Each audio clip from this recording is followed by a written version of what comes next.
We should make a video during this where all of us are in the back just bumping our heads like that. Well, we are in part 2 of a message series titled Before You Kiss the Bride, a few things. We started last week where we talked about one of the foundational principles of marriage, which is that men desire more than anything else to be respected by the women in their lives, and women desire more than anything else to be loved by the men in their lives, specifically husbands and wives. God doesn't call women to respect every man, just a man in your life. And same thing for husbands. You're supposed to love your wives. Anyway, we are in part 2, and today I think we are in for a treat. I have invited 2 of our ministry leaders here at Grace Church, one of them actually a ministry director at our Grace Church, Tim and Sherry Leonard. Would y'all give them a warm remix applause as they make their way up here? They are so much fun.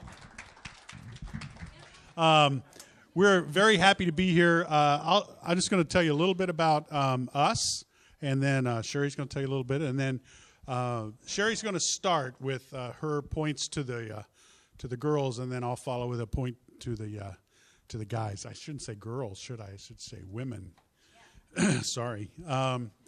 Sherry and I got married in 1986. We met. This is kind of an interesting story. Should I tell him this? I guess I should now. We met. She was a senior in high school, and I was a teacher at that school. But there's more to the story than that, because I taught. It was a senior high school. And I taught in the... We keep trying to think this makes a difference. It does make a difference. You were still a teacher. Okay. But listen, let me play it out here. I was a teacher at the middle school part, the junior high part, and she was a senior in high school. So we're only 5 years apart. It gets... Come on. And she was never my student. She was never in one of my classes or anything like that. So, and we didn't date until 2 years after she graduated, so that was all good. Nothing illegal went on there or anything.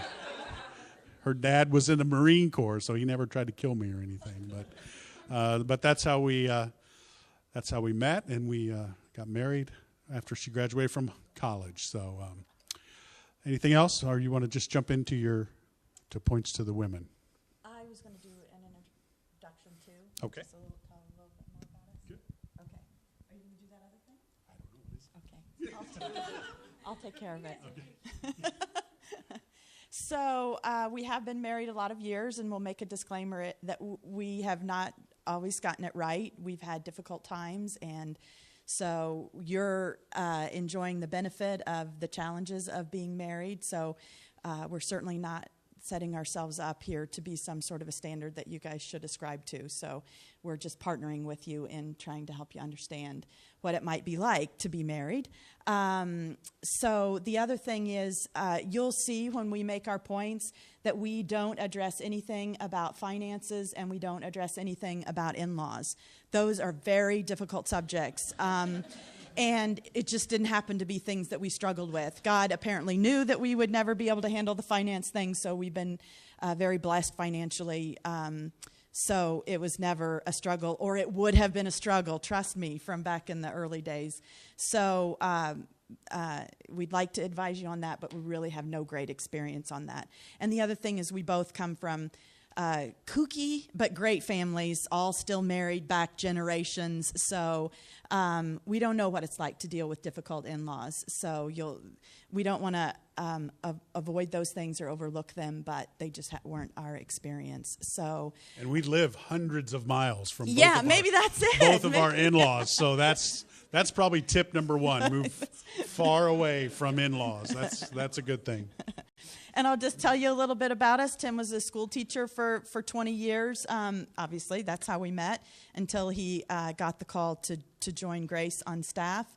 I've been in pharmaceuticals for many, many years, and we started out in Indiana, moved to Arizona, moved here, all following the leading of my job and hopefully what God had for us as well. So I am now VP of Business Development for a mid-sized pharmaceutical company based out of India. So we've gotten to travel a lot of our lives as well and have great experiences together. So that's kind of who we are. And now I'll start off talking to the women. although I suppose the men could benefit from this too, maybe even more. But so I think what I would ask you to do is to be mindful of the emotions that you're having. Like, so we all, you live in this state of what's called dominant logic. You have a thing in your mind that you say, this is the way things should be. This is the way I operate and the way the world should operate. The problem is it isn't the same way in the other person's mind. And so you need to break out of your own dominant logic, your own natural thinking. And it's natural, so you will fall into it naturally. But if you'll check your brain, and it goes back to the scripture that says to take every thought captive and make it obedient to Christ. And so that's the idea, is to say, wait a minute, what's going on right now that's causing me anxiety, that's causing me anger, that's causing me tension? What is that emotion? So what's the emotion, and then what's behind it? Because a lot of times what's happening in your marriage right then is not what the emotion is about, but you tend to take it out on that person that is closest to you. So that's what I would really encourage women and men, for that matter, is to ask yourself, when there's some tense emotion going on, what is it about, and is it real, and is it appropriate? So keep in mind, in everything that you do, you are thinking a certain way. You know, like, this is an application from the business world. Sony kept thinking that people wanted to buy music physically. They needed an album, they needed a CD, and they just bent themselves on that. And meanwhile, they got their lunch eaten by Apple, who decided that people didn't need to actually have a physical piece of music. So it's the same way in your private relationships as well. Quit thinking that it has to be the way you think it has to be. So be flexible. And guys, you need to be ready and be prepared to be the spiritual leader of your home. We believe that's the calling of the man in the home. This is not a chauvinistic take, but this is, I believe that this is what God calls us to be as the husbands in the home. So I believe God calls you to do that. He also, in order to do that, you have to be prepared to be the very best man that God has called you to be. So you have to work very hard, even now, maybe years before you step into that marriage, that you have to be working on making yourself pure, making yourself righteous, making yourself holy, and making yourself a student of the kind of man that God has called you to be. It's not so many men in today's society. I see it here at church, and I see it when they walk in. We were talking about this in staff one day. When a new family walks in, so often, a lot of times I'm in the lobby, and so often it's the woman leading the family into the church.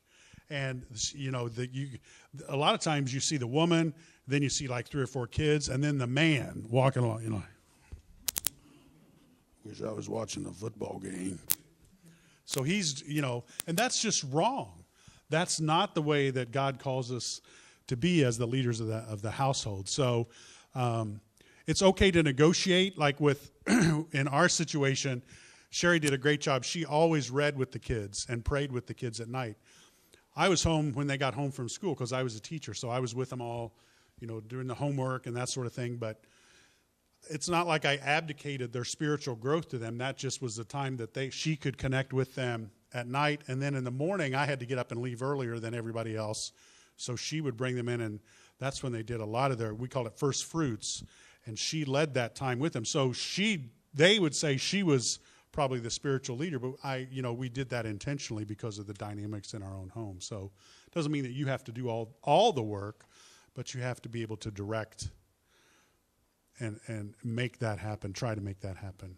Okay. And here's the temptation, women. You start to use him being the spiritual leader as a club you beat him over the head with, right? You're not doing enough. You're not doing it right. Just be quiet and let him do it. You know, whatever the Lord does in his life will be so much more effective than you beating him over the head with it. You're not married now, so the majority of you in this room are not married now, so you may not know what I'm talking about, but believe me, this will ring in your ears when you are married, because it's really tempting to hold a high standard. So, and that actually takes me to really my next point. And the idea is to fix yourself, is to focus on what you need to do as a woman to make this relationship better. Leave the fixation over him and what he should be and what he should be doing. Leave all that to God. Let God work him through that in the perfect, patient way that God will do that in his amazing timing. Let God do that for him, and you leave that to God. And in that regard, after I wrote that, has anybody read this book, Victory Over the Darkness, Neil Anderson? Amazing, amazing, amazing, life-changing book. So he ended up making my point for me in this, and that is, and this is another one that's true for your whole life, and that is, it says, to live successful lives, we need to distinguish between a godly goal from a godly desire. So that's kind of a nuance, right? So it's the difference between a godly goal and a godly desire. Both are godly. Keep that in mind. This liberating distinction can spell the difference between success and failure, inner peace and inner pain for the Christian. That is so true. And so here's the definition. A godly goal is any specific orientation that reflects God's purpose for your life and is not dependent on people or circumstances beyond your ability or right to control. So a godly goal is with you alone. It sits with you alone. There's no externals that concern it. And then a godly desire is on the other hand, is dependent on people around you. So the struggle will be what will make you angry, what will make you anxious, what will make you depressed, is if you take a desire and elevate it to a goal. So if a desire, which is perfectly godly, perfectly reasonable for a woman to want to have a happy home life with a godly husband and obedient children who jumped whenever she says, would you please? So that is a godly desire. God wants that for your life, but it cannot be your goal. It cannot be elevated to a goal. Because it says, and this, he says it better, the homemaker who wants a happy, harmonious family is expressing a godly desire, but she cannot guarantee that will happen.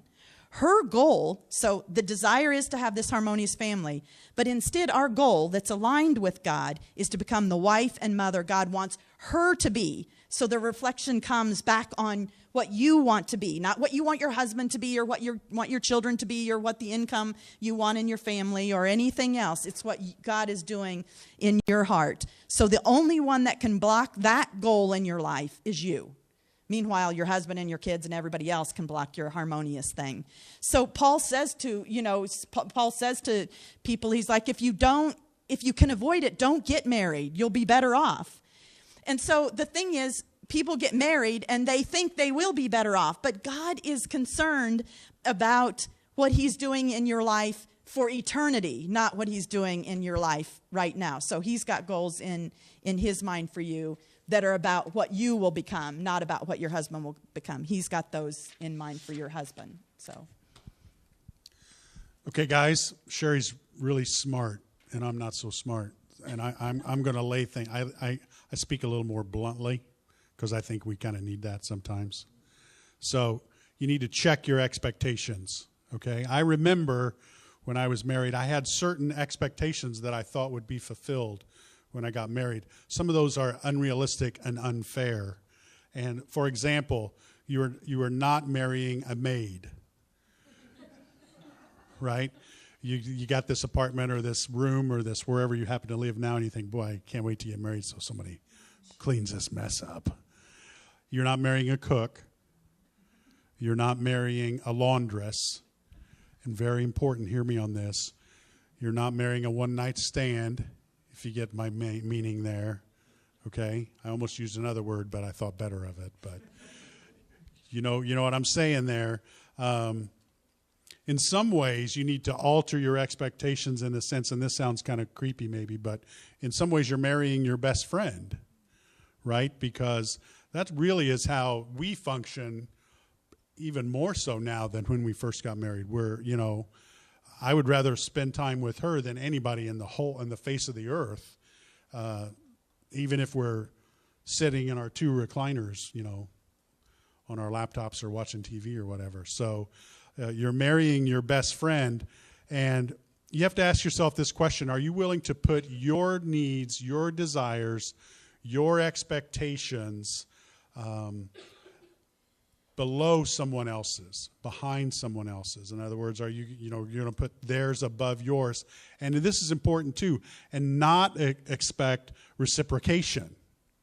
Well, I'm going to make her breakfast, and then for 3 days she better make me breakfast, right? So this is kind of unequivocally putting someone else's needs above your own. Now that kind of goes both ways too. I mean, I'm not just speaking to the guys on that, but that's a good thing for both of the people in the marriage to kind of keep in mind. And the thing is, you don't think about this down the road all the time, but once you have children, double it, triple it. We used to say to each other, actually, when you have a kid, you feel like you're doing 100% of the work. You think you've changed every diaper. You think you've done all the feeding. You think and meanwhile, she's laying there thinking, I've done everything I can do here. Everybody has to do 125% in order for it to all get done in a marriage.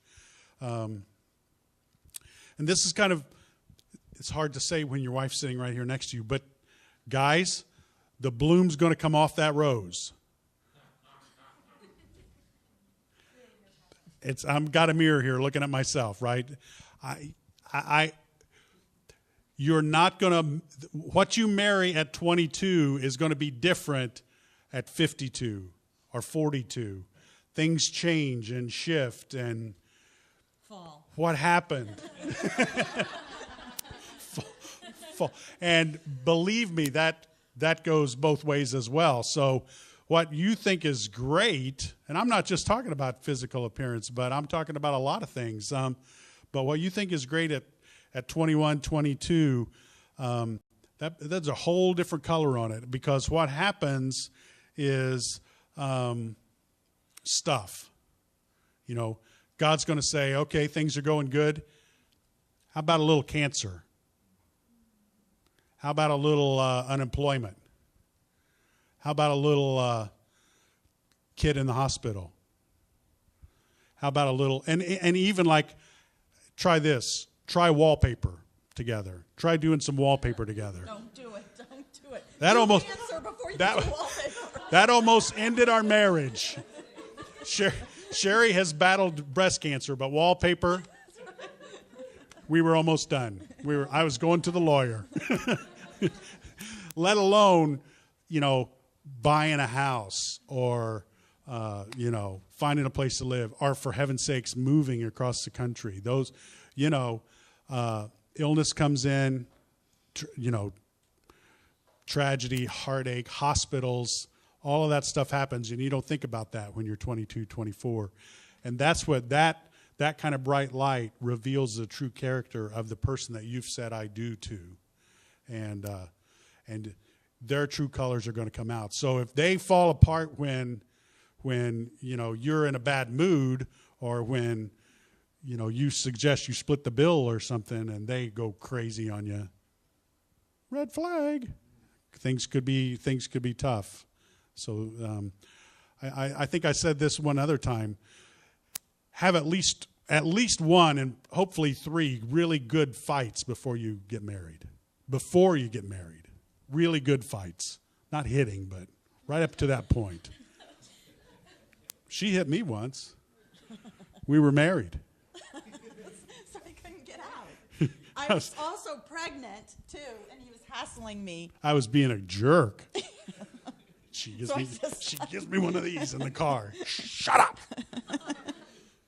That was a long time ago. Let me just add one little thing to that. Guys, when you are looking for a woman, and God put this desire in your heart that you want in your life, I think God, put it in your heart that you want and need, a couple of things from women. You need beauty, you need grace, you need harmony. These are things that women bring into your lives. These are beautiful, powerful things. And unfortunately, in our society, we have elevated beauty up to astronomical levels. And you're willing to sacrifice on grace, and you're willing to sacrifice on, decency and all these other things that are the things that last, that are the things that get you through difficult things. And in order to have this beauty thing, that is a horrible, horrible, horrible mistake that you will regret deeply one day. So I tell my son, I say, whatever her behavior is, ask yourself how it would look on a grandmother. Imagine a grandmother and ask yourself, would that look good? Because someday you'll be married to that. So I think it's a question men need to be careful that they're answering, because grace and mercy and kindness and decency are so much more pleasant to be with 50 and 60 years later. So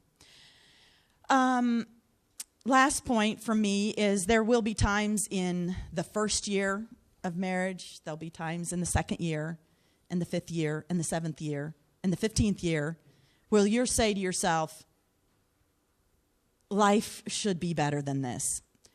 This marriage, I should be having more fun. I should be more in love with this person. I should be, I don't deserve this boredom or this misery or whatever it is you're going to be telling to yourself. And remember that I've said this. When you say, I don't deserve, or don't I deserve better than this?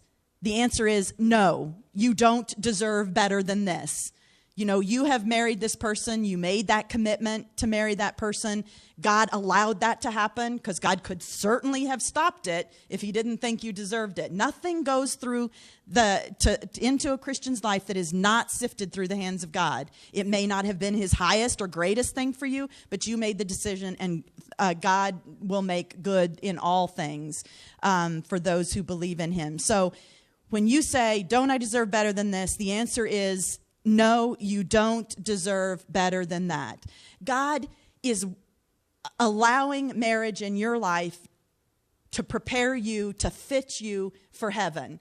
This little bit of marriage, this little bit of time, this wisp, this breath that you have of life is nothing compared to what you're planning for, what you're preparing for in heaven. So life is painful and difficult and long, and marriage is the hardest thing you will ever do. But all of it is about making you holy. It's not about making you happy. It's about making us holy. So when it's difficult, ask God, what are you doing? What are you doing in my life for me? What do you want from me? How can I serve you? How can I honor you here? Instead of how can I get out of this? Because that's not the answer.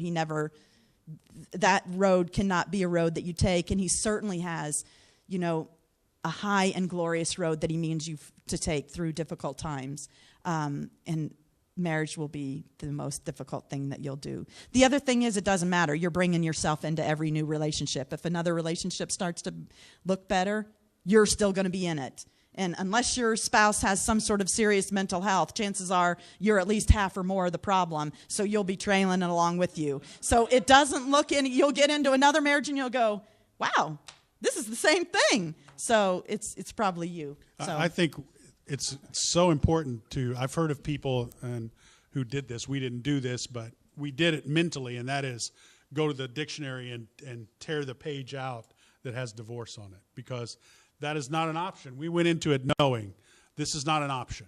This is not, no matter how bad it gets, this is not an option. Wallpaper pushed that limit a little bit, but no, it was never an option. we were just going to live separately in different wallpapered houses. His would have been painted. Mine would have been painted. We would have had no wallpaper. Wallpaper is of Satan. But you take that option out. And then that really changes your whole paradigm, because that, so often in today's society, we think everything's a lease, right? I'll try it for a couple years and then I'll return it and get something else. Not with a marriage. So guys, and I hope the women appreciate this. I'm going to tell you, my last point is it's very important for you to communicate clearly, honestly, and often.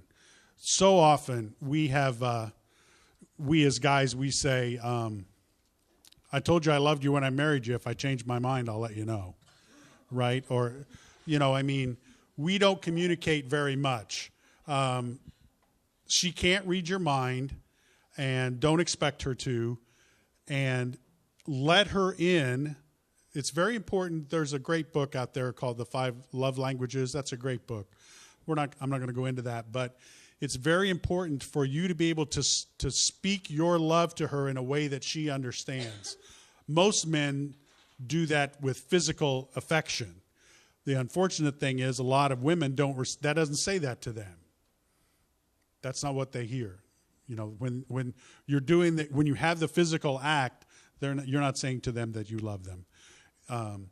But when you give them quality time or words of affirmation or gifts, what's the other one?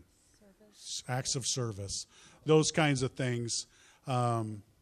Those may say, I love you to her much more than the physical act. Because, we're simple-minded. We like food and sports and sex. Give us those and we're pretty good. And women are a lot more complex. It's a generalization, of course, but there's a lot of more going on there. So you need to tell her how you feel. And also I think it's important that you seek her input on important decisions, on almost every decision. Nothing says I don't value you more than, look, I just traded our car in. And she's like, what the? I don't like a 2-door with our 5 kids, I mean, you have to include her in decisions. That goes both ways, too. God has placed you together for a reason. So you're a team. He put you together as one flesh. So you need to act that way.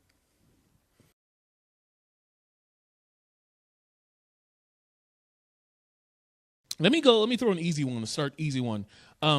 Tim, how did you know that Sherry was the one, and how will I know, or how can I tell if the person I'm dating is the one?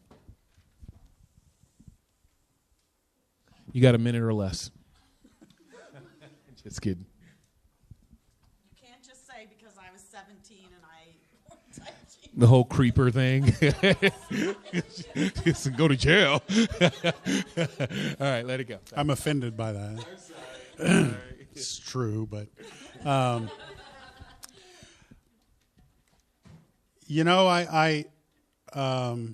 we spent a lot of time together before we were married, and we did have we went through tough times before we were married, and going through those together showed me that up until then, the girls that I dated I got tired of them. They got on my nerves, or whatever, but she never did. I mean, not never, but almost never. But it wasn't a thing where I thought, oh, I'm done with her. I think I actually believe that God placed us together. Sherry came to know the Lord when she graduated from college, just a few months before we got married, and I believe that drew me back to Him because I had strayed away. So she drew me back to Him, and I thank Him and her for that. And so it sounds like you're saying, and I thought this was good. You guys know how to fight well. Like it wasn't like you didn't. You just, which is important, right? Like we've talked about in the past about how in marriage you will have fights. You just got to learn how to fight clean. And so that was a big. So if I may build on that to say, if you're going to get married, if you don't know how to fight clean, you're probably going to have a very ugly marriage. I think that is really true about. I will say, like. Let me follow up with the question then, because this okay. you could. One question says, what would you call a really good fight? What qualifies as a good fight? Which I think is a great question. Yeah. At what point is a fight unhealthy in a marriage or in a relationship? At what point is a fight a good fight? So I will say we actually don't fight a lot and never really fought a lot comparatively, I think. And we were actually really bad fighters, especially for many years in the beginning, where we would, get angry and stop talking and be all passive aggressive.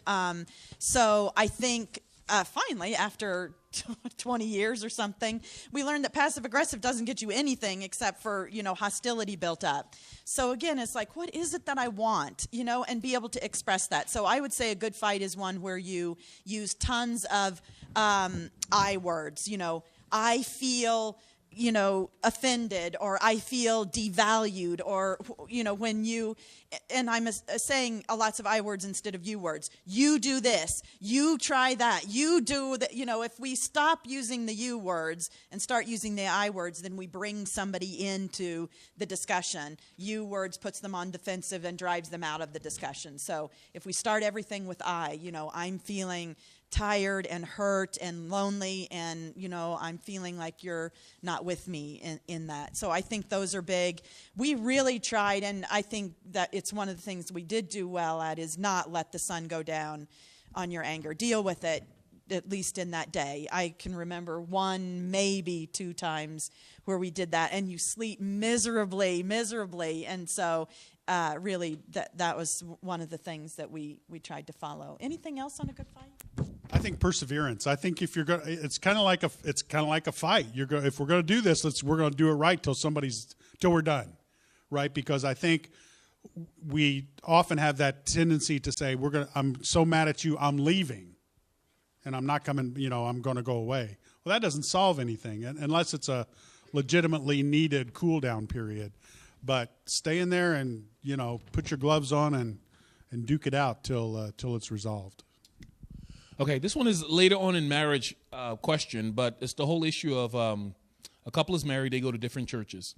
Who decides if the husband is the spiritual leader of the home? Should it be his responsibility to decide where both parties attend church, or if they?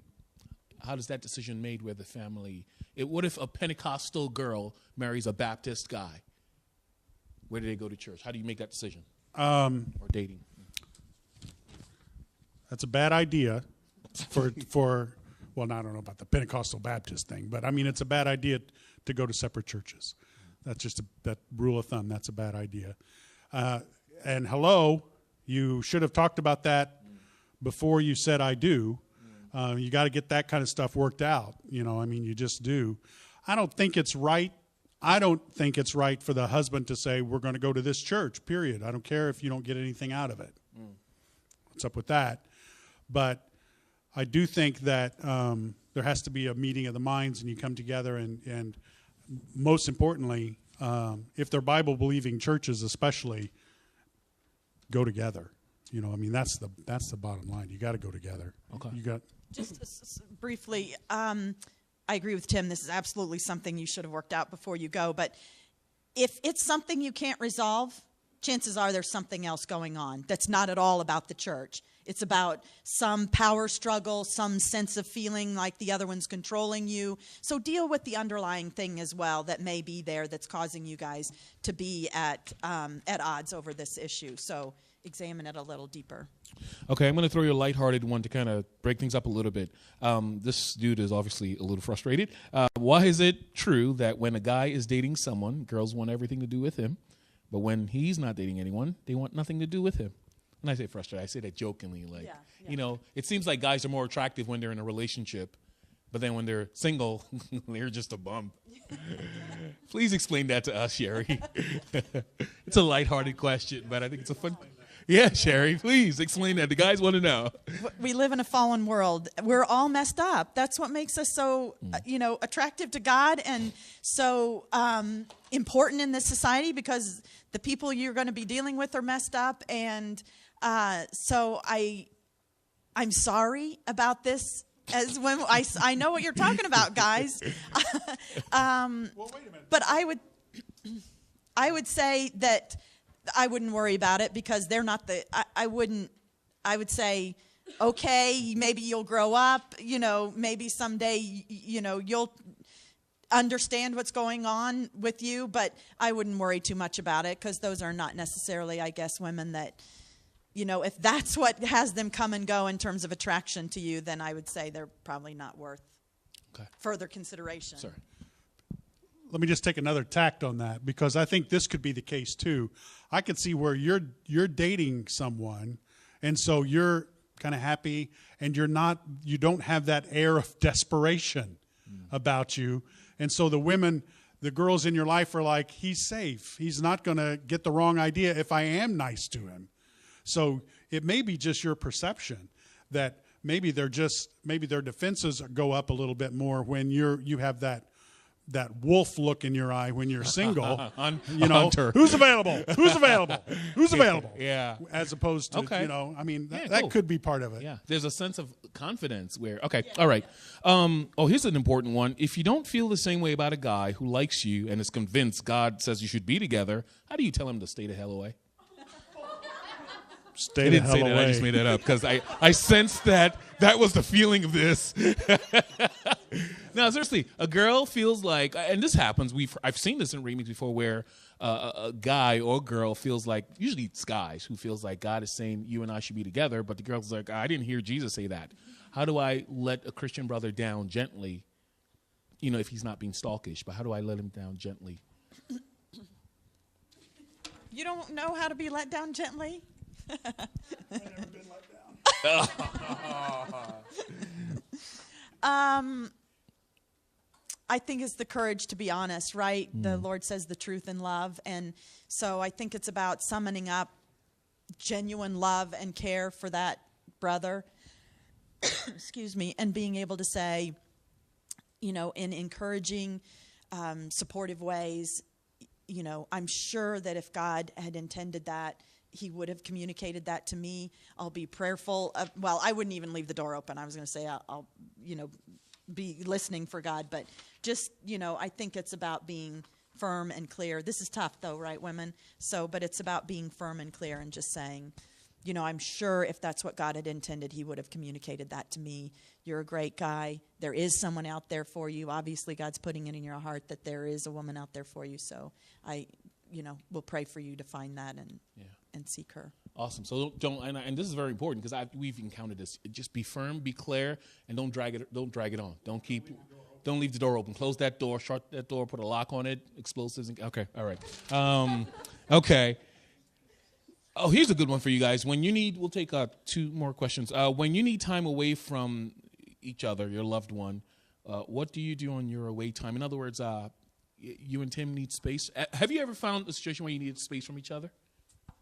No, I haven't. I'm the same as Tim. I look forward to coming home every day and seeing him. There's no one else I'd rather be, no one else I'd rather travel with or do anything in life with. So, I don't. I'm the one who will turn on the TV to have somebody to be with. So, Tim's a little more needs a little more space than I do. But so I'll let you answer. But no pressure.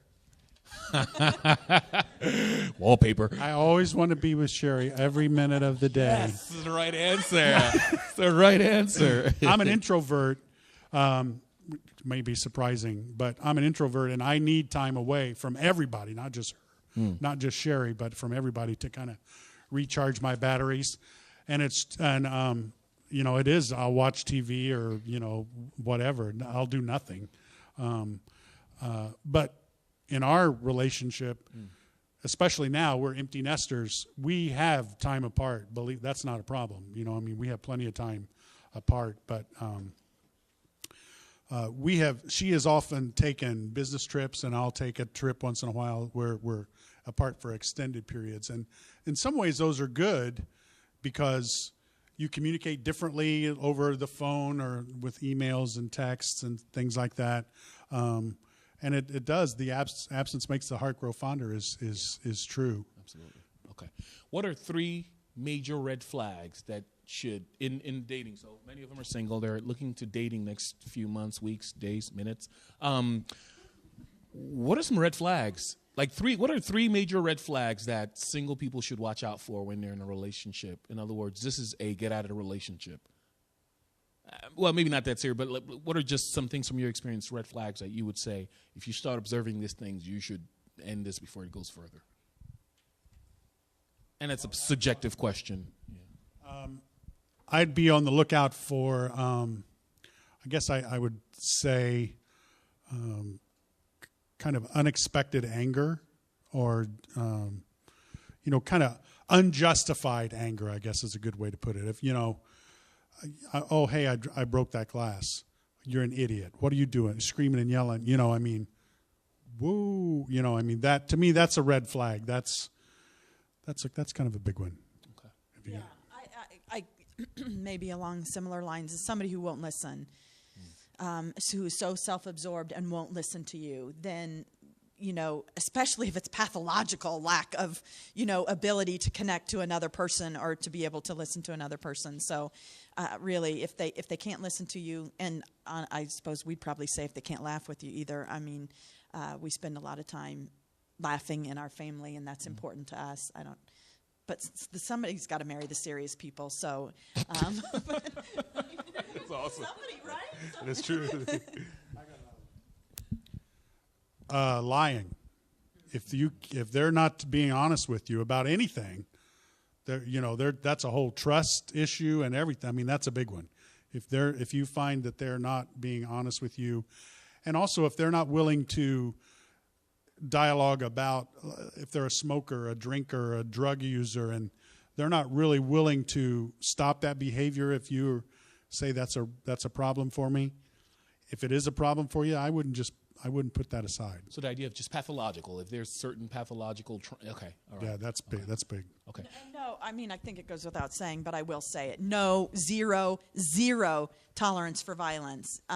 So, I mean, that's uncommon enough, I hope, that it's something you overlook. And that's but it really has verbal to be and zero. physical? Verbal, physical, Okay. all of that has to, flags. really zero. Okay. I'm going to combine all of these questions into one for the last one, because it's really it's about communication, and there's something about if a marriage is man's not spiritually interested, dump him. But this is about sacrifice, and we talked about putting each other's needs ahead of each other, right? So you put her needs ahead of yours. She puts your needs ahead of hers. How do you do this in a way where one person doesn't become a doormat? Where do you draw the line, especially in areas of love and respect? So let me read a question to you. How do you put away your own wants or needs to please your spouse? Where do you draw the line, especially in areas of love and respect?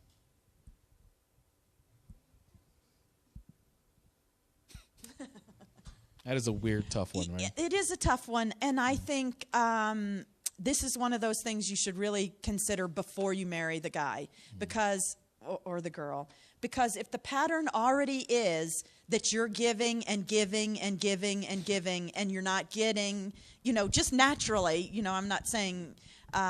If there isn't a reciprocity in the relationship when you're dating, it will not happen when you're married. So if you're not seeing that pattern of reciprocity, and especially if it feels genuine, because we know, I don't want to overuse the word pathological because they're not behind every corner, but we do know that there are certain pathologies where the person is able to create a front for a period of time. So this is why you date a long time. You go through a lot of experiences with the person so that you can really get behind any facade that they might have created. So I really think it's the back and forth.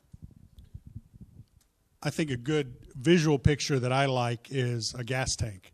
And you do things. You have an emotional gas tank, and you do things. You buy her flowers. You send her a love note. You make the bed. You make breakfast. Those things cause your gas tank to be lowered because that takes your emotional energy. You've thought of things that she likes it when I do this. She likes this. She likes this, and you do those kinds of things. If you're not getting things back in return that are causing your gas tank to fill, your gas tank's going to be empty pretty soon, and then you got nothing. Then there's nothing to draw on, and that's a danger. So kind of think of it that way. Am I getting a few things back to fill up my gas tank? Am I getting nothing back? Is she constantly giving back, So I think that's a kind of a good way to remember it is how's my tank doing? And sometimes we use that. I use that phrase. I used it not that long ago. My tank is empty because of. And sometimes your tank can be empty because the kids take it or your job takes it or whatever. But my tank's empty. I got nothing. Yeah. And it's interesting. I was with my wife last week. I asked. Usually I just go to her and I ask her directly. I'm like, you know, like, am I loving you right now? She's like, I'd feel really loved if you'd wash the bathroom. I'm like, oh, come on. I was hoping for a hug or a massage. I know, right? Her tank was empty. So thank you guys so much. Round of applause for Tim and Sherry. That was, thank you. Thank you guys so much. Really appreciate that.